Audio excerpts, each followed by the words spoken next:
श्रीराम समर्थ. 16 नोव्हेंबरचे प्रवचन. अभिमान जाणे ही देवाची कृपाच. आता उत्सव पुरा झाला. आता तुम्ही सर्वजण परत जाल तर क्षेत्रात आल्याची काही खूण घेऊन जा. ती खूण म्हणजे काय? क्षेत्राच्या ठिकाणी काहीतरी अवगुण सोडावा. आपल्याला जी काही प्रिय वस्तू असते ती सोडावी. तर इथे होऊन विषयांपैकी एखादा विषय तरी तुम्ही सोडाल का? इथे साक्षात परमात्मा आले आहेत. त्यांचे तुम्हा सर्वांना दर्शन झाले आहे. तर मला वाटते याहून तुम्ही काहीतरी जास्त करणे आवश्यक आहे. तर एक गोष्ट इथे द्यावी आणि एक गोष्ट इथून घेऊन जावी.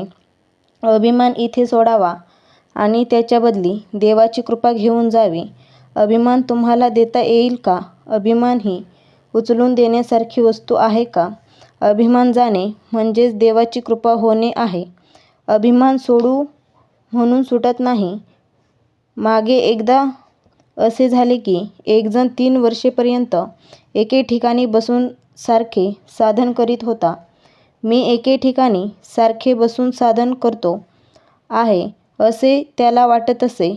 एकदा त्याने गुरु तिथून जात होते. त्याला साधनाचा अभिमान झाला आहे असे त्यांना ताबडतोब समजले.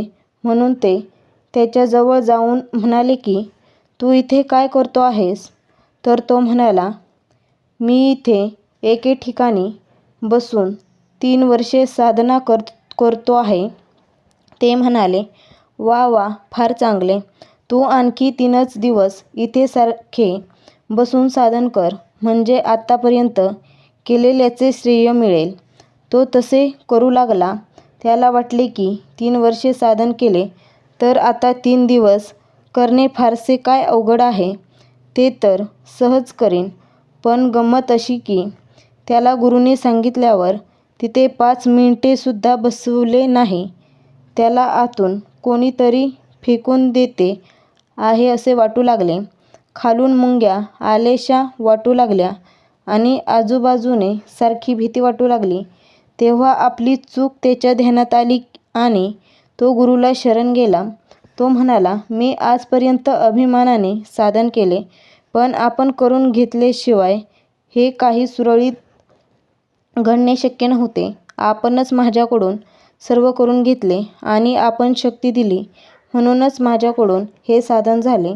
नाहीतर होणे शक्य नाही. तर मी आपल्याला शरण आलो आहे. याप्रमाणे शरण गेल्यावर त्याला गुरुकृपा झाली. म्हणून सात्विक अभिमानही उपयोगी नाही. एक वेळ प्रपंचाचा अभिमान पत्करतो, कारण तो लवकर जाण्याचा संभव असतो. पण सात्विक अभिमान सुटायला फार वेळ लागतो. आजचा बोध. परमार्थामध्ये मिळविण्यापेक्षा मिळविलेले टिकविणे हेच फार कठीण जाते.